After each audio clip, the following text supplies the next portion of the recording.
Operating system पढ़ना शुरू करते ही 90% स्टूडेंट से सबसे पहले गलती ये होती है कि स्टूडेंट्स ओएस को थ्योरी समझकर पढ़ते हैं, जबकि यूपीपीएससी ऑपरेटिंग सिस्टम में डेफिनेशन नहीं, कंसेप्ट टेस्ट करता है। मिस्टेक यही कर देते हैं बहुत सारे बच्चे, और यूपीपीएससी पॉलिटेक्निक पेपर उनको वहीं एलिमिनेट कर देता है। इसलिए ये लेक्चर सिलेबस के लिए नहीं बल्कि सिलेक्शन के लिए है। अब सवाल ये नहीं है कि ऑपरेटिंग सिस्टम क्या होता है, सवाल ये है कि यूपीपीएससी इस टॉपिक से पूछता क्या है। और इस पीवाईक्यू धुरंधर सीरीज में हम ओएस को बुक की तरह नहीं बल्कि यूपीपीएससी एग्जामिनर की सोच से पढ़ेंगे। चलिए अब पीवाईक्यू देखते हैं ऑपरेटिंग सिस्टम के। पहला क्वेश्चन हमारा आया था सीपीयू शेड्यूलिंग से। क्वेश्चन पूछता है, in which of the following scheduling policies does context switching never takes place. ये क्वेश्चन एग्जाम में सिंपल लगता है, लेकिन यहीं पे मैक्सिमम स्टूडेंट्स ट्रैप हो जाते हैं। कंटेक्स्ट स्विचिंग कब नहीं होती? आज इस वीडियो के बाद ये डाउट लाइफ लॉन्ग क्लियर हो जाएगा। कंटेक्स्ट स्विचिंग को एक लाइन में समझिए। जब सीपीयू एक प्रोसेस को बीच में छोड़कर किसी दूसरे प्रोसेस को एग्जीक्यूट करने लगता है, उसे कंटेक्स्ट स्विचिंग कहते हैं। सबसे पहले तो आपको ये याद रखना है कि बीच में छोड़ना वो आपका कीवर्ड है। बीच में छोड़ना। कंप्यूटर के अंदर एक टाइम पर बहुत सारे प्रोसेसेस रेडी होते हैं, लेकिन सीपीयू सिर्फ एक होता है। अब ये सवाल है कि सीपीयू किसको पहले मिलेगा और कितनी देर के लिए मिलेगा। इसी डिसीजन को कहते हैं सीपीयू शेड्यूलिंग। आज हम फर्स्ट कंसेप्ट पढ़ेंगे, दैट इज सीपीयू शेड्यूलिंग। अब सीपीयू शेड्यूलिंग में पहला कंसेप्ट आता है हमारा FCFS, that is first come first serve. इसमें क्या होता है? FCFS में शेड्यूलिंग में जो प्रोसेस पहले आता है उसे पहले सीपीयू मिलता है। अगर हम डेफिनेशन पढ़ें तो क्या कह रहा है? FCFS is a CPU scheduling algorithm in which the process that arrives first in the ready queue is executed first and each process runs to completion without interruption. Simple भाषा में कहा जाए, बिल्कुल रेलवे टिकट काउंटर जैसा।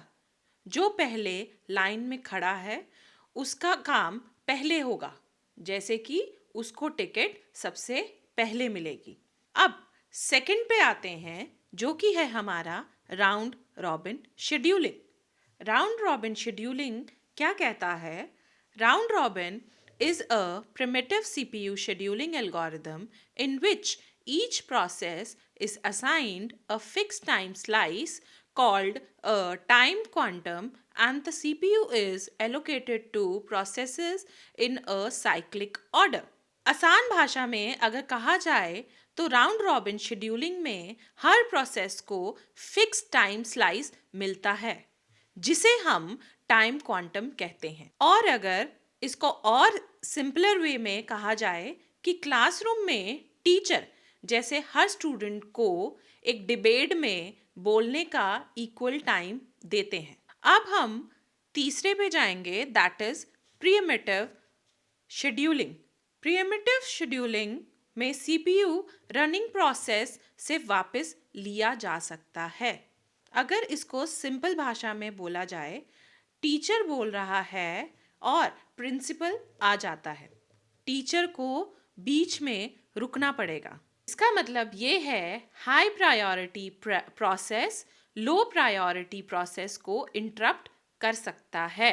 इसकी definition क्या कहती है? Pre-emptive scheduling is a type of CPU scheduling in which the operating system can interrupt a currently running process and allocate the CPU to another process, usually based on priority or remaining execution time. अब हम last पे जाते हैं, that is the shortest remaining time first, SRTF। सो इसकी definition क्या कहती है?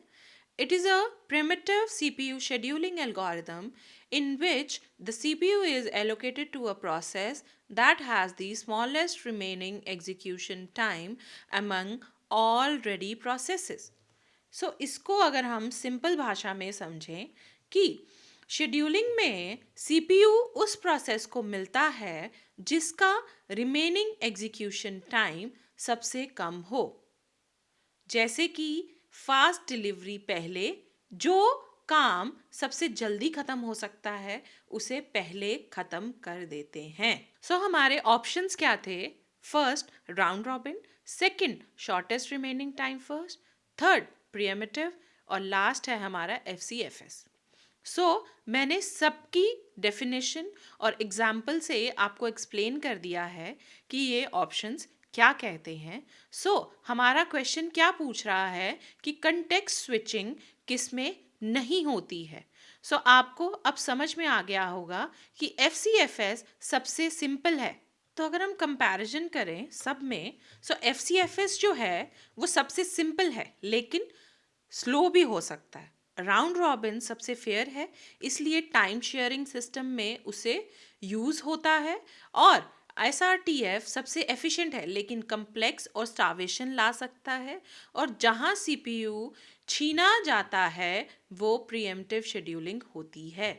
अगर हम कंपेयर करें, राउंड रॉबिन को देखते ही एक बात याद रखो कि फिक्स टाइम क्वांटम होता है। जैसे ही टाइम खत्म, प्रोसेस रुकता है और नेक्स्ट प्रोसेस को CPU मिल जाता है। अब सोचो, CPU एक प्रोसेस छोड़ा और दूसरा उठा लिया, मतलब प्रोसेस स्विच हुआ, और जहां स्विच वहीं कंटेक्स्ट स्विचिंग।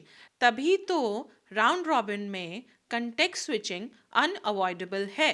फर्स्ट ऑप्शन हमारा इनकरेक्ट है। नेक्स्ट ऑप्शन पे अगर हम जाएं, ये ऑलरेडी प्रीएम्प्टिव शेड्यूलिंग है जैसे मैंने आपको बताया। एक बड़ा प्रोसेस चल रहा था लेकिन बीच में एक छोटा प्रोसेस आ गया। अब CPU ने उसको रोका और छोटे प्रोसेस को CPU दे दिया। बड़ा प्रोसेस बीच में रुका, CPU ने प्रोसेस चेंज किया और जहां चेंज वहां कंटेक्स्ट स्विचिंग। इसका मतलब SRTF भी आंसर नहीं है। थर्ड है हमारा प्रीएम्प्टिव। इस ऑप्शन के लिए तो ज़्यादा दिमाग लगाने की बिल्कुल भी ज़रूरत नहीं है, नाम ही सब कुछ बता देता है।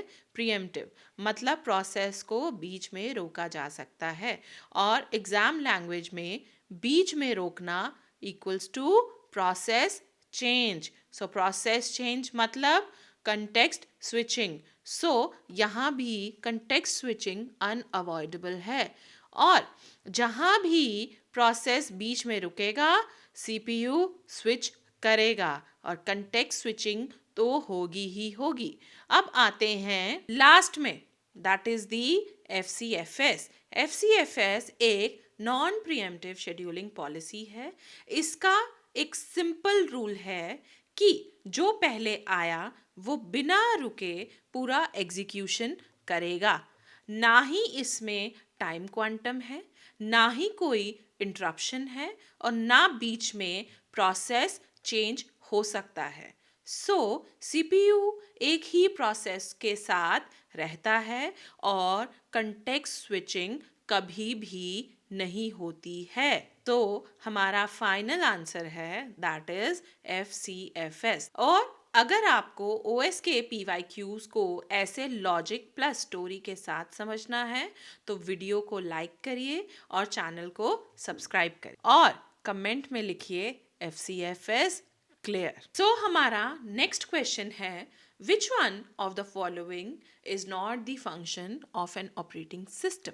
ये क्वेश्चन बहुत स्टूडेंट्स गलत कर देते हैं क्योंकि OS और कंपाइलर को मिक्स करके, जैसे कि अगर आप ये 15 सेकेंड ध्यान से सुन ले तो आपका सब कंफ्यूजन सॉल्व हो जाएगा कि कंपाइलर का काम और OS का काम बहुत अलग है, और आप कभी भी not the function of OS में गलत नहीं होंगे। पहले एक लाइन में ओएस का काम समझते हैं।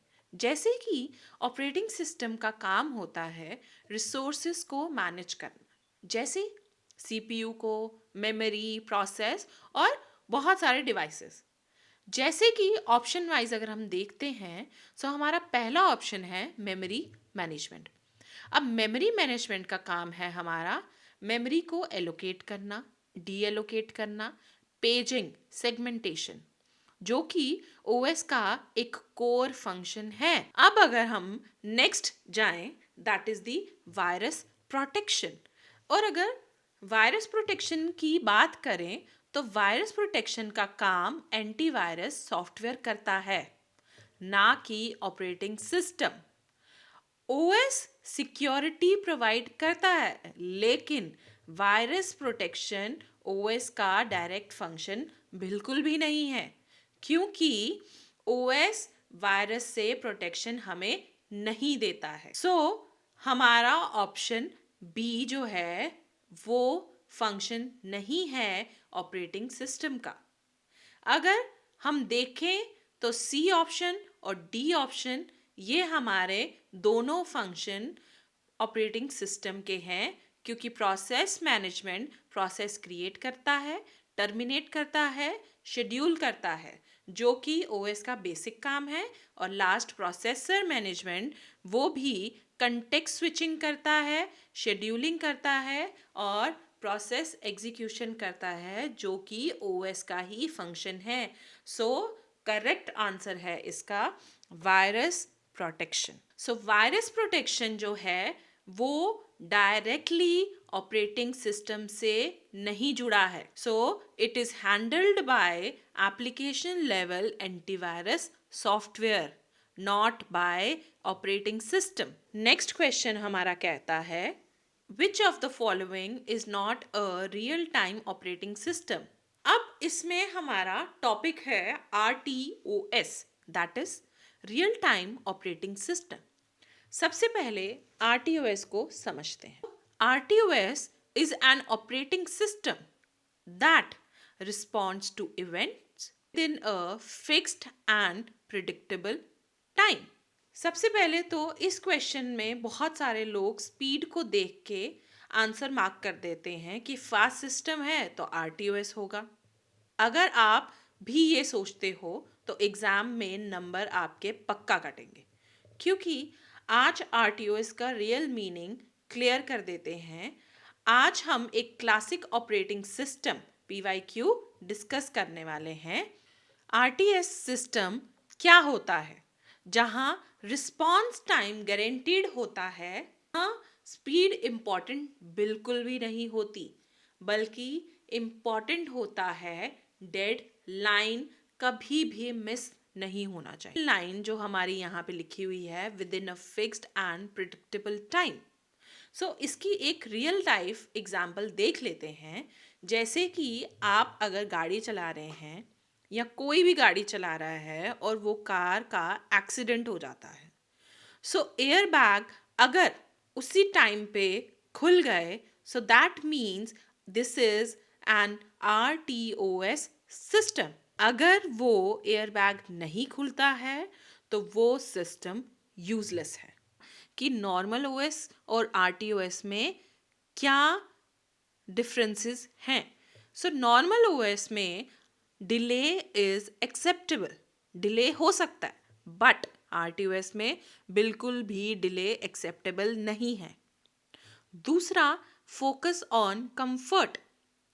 यहाँ पे हमारा कंफर्ट पे थोड़ा फोकस हो रहा है, बट RTOS में ऐसा नहीं है।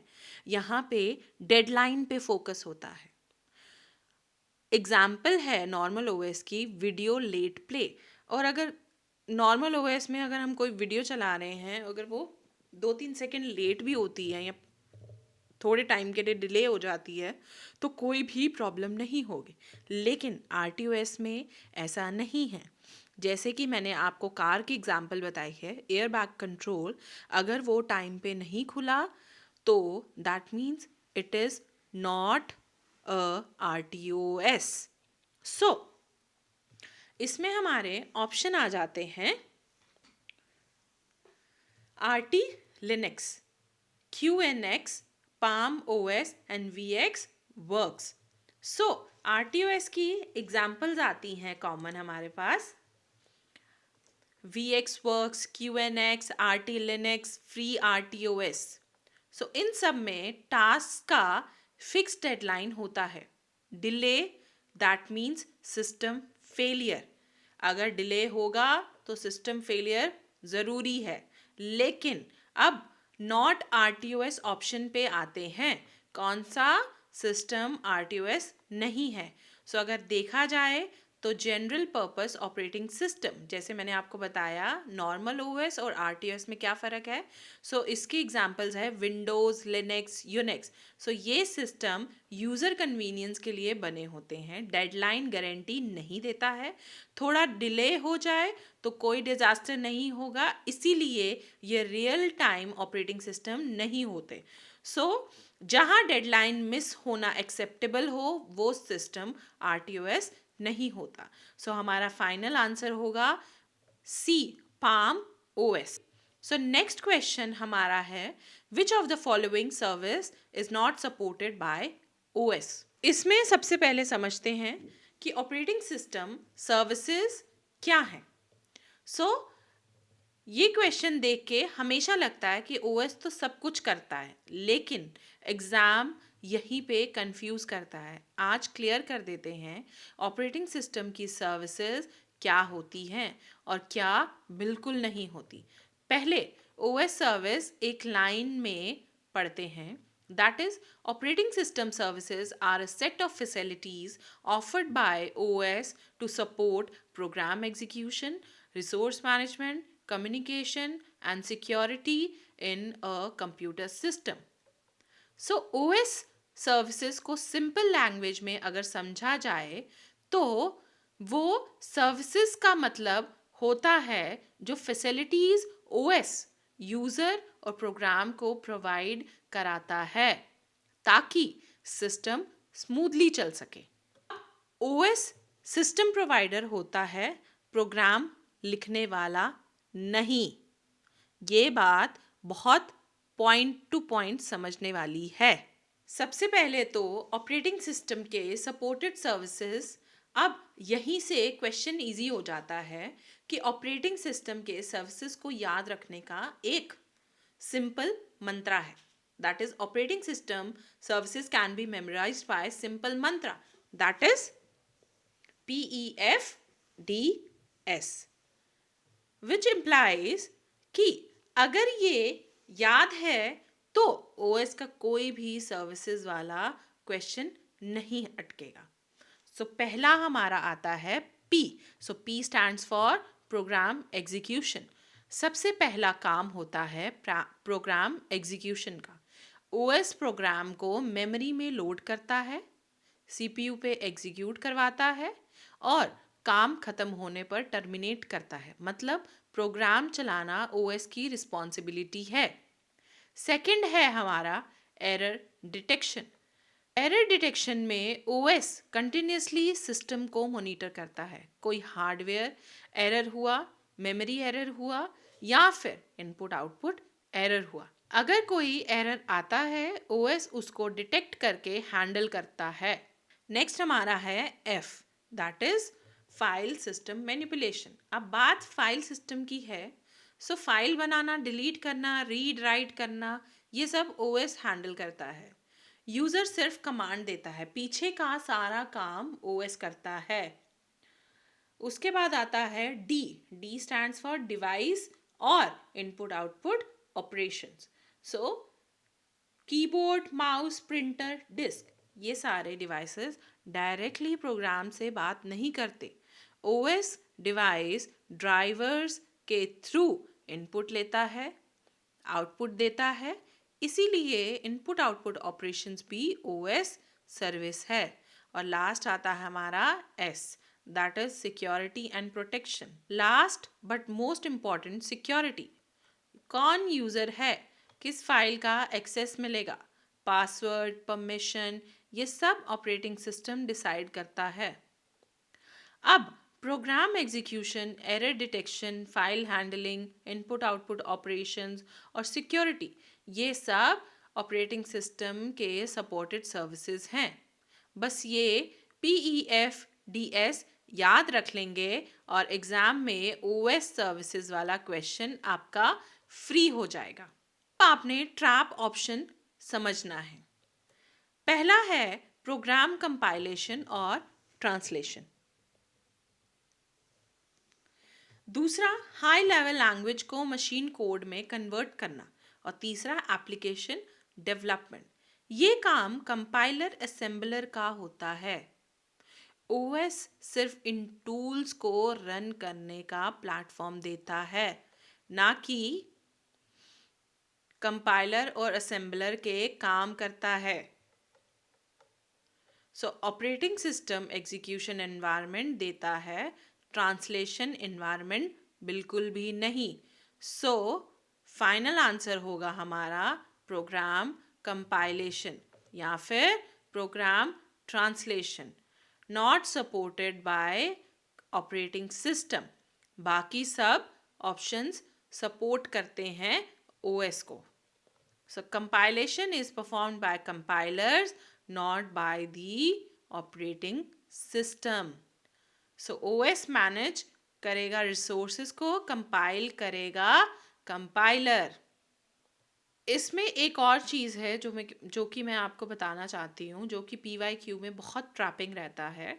That is OS converts program into machine code। ये wrong है, जबकि OS provide environment to run compiled code, ना कि वो मशीन कोड में कन्वर्ट करता है। सो फाइनल आंसर आपका है कंपाइलेशन।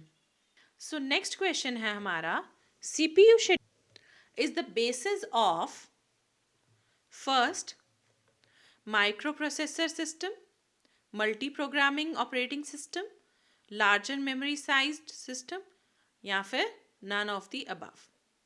ये फिलिंग द ब्लैंक्स क्वेश्चन छोटा है, लेकिन कंसेप्ट अगर क्लियर नहीं है तो एग्जाम में पक्का कंफ्यूज होते हैं।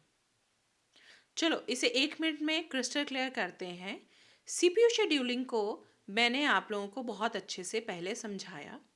सो CPU शेड्यूलिंग का मतलब होता है CPU का डिसाइड करना कि किस प्रोसेस को कब और कितनी देर के लिए CPU मिलेगा। लेकिन जब सिस्टम में मल्टीपल प्रोसेसेस होते हैं तो CPU शेड्यूलिंग का रोल स्टार्ट होता है। अब मेन पॉइंट पे आते हैं कि CPU शेड्यूलिंग तब मीनिंगफुल होती है जब एक से ज़्यादा प्रोसेस रेडी स्टेट में हो और CPU को स्विच करना पड़े एक प्रोसेस से दूसरे। ये सिनेरियो होता है मल्टी प्रोग्रामिंग में। CPU scheduling is the basis of multi-programming operating system because multiple processes compete for the CPU. So हमारा फाइनल आंसर है मल्टी प्रोग्रामिंग। सो जब एक से ज़्यादा प्रोग्राम मेमोरी में हो, CPU शेड्यूलिंग ज़रूरी हो जाती है। ये बात आपको बहुत अच्छे से याद रखनी है कि CPU शेड्यूलिंग तब मीनिंगफुल होती है जब एक से ज़्यादा प्रोसेसेस रेडी स्टेट में हो। सो ऑप्शन वाइज तोड़ते हैं। मल्टी प्रोसेसर सिस्टम, यहाँ मल्टीपल CPU होते हैं, शेड्यूलिंग होती है बट ये बेस नहीं है। सो क्वेश्चन बेसिस पूछ रहा है, यूज नहीं। सो बी ऑप्शन है हमारा मल्टी प्रोग्रामिंग ऑपरेटिंग सिस्टम। एक टाइम पर मल्टीपल प्रोग्राम मेमोरी में लोडेड और CPU डिसाइड करता है नेक्स्ट प्रोसेस कौन सा चलेगा। यहीं से CPU शेड्यूलिंग का कंसेप्ट आता है। सो CPU शेड्यूलिंग जो है that is the heart of multi programming OS। So option C is incorrect and D is also incorrect. So इसको हम एक मेमोरी ट्रिक के साथ भी समझ सकते हैं। मल्टी प्रोग्रामिंग है तो शेड्यूलिंग है। जैसे कि टीम में बहुत सारे प्लेयर्स रेडी हैं, कोच डिसाइड करता है कौन फील्ड में नेक्स्ट जाएगा। सो कोच क्या हुआ? CPU शेड्यूलर, और टीम क्या है? Multi programming OS। अब इसमें बहुत सारे बच्चे जो हैं इस ट्रैप में फंस जाते हैं कि मल्टी प्रोसेसर जो है वो बेसिस है।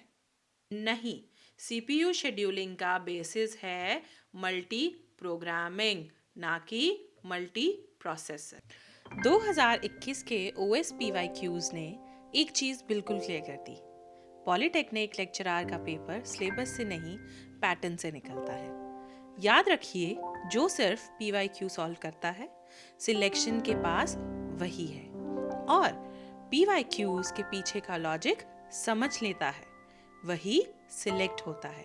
कमेंट करके बताइए, आज का लेक्चर के बाद OS इजी लग रहा है या टफ, क्योंकि अगले वीडियो में डिसाइड हो जाएगा आप सेफ जोन में हैं या एलिमिनेशन जोन में। ये लेक्चर सिलेबस का एंड बिल्कुल भी नहीं है, ये सिलेक्शन सीरीज का टर्निंग पॉइंट है। OS PYQs पार्ट 2 में हम उन्हीं कंसेप्ट को तोड़ेंगे जो बार बार रिपीट होते हैं। तब तक पढ़ते रहिए, मिलते हैं OS PYQ पार्ट 2 में। Thank you for watching code book by Bharti.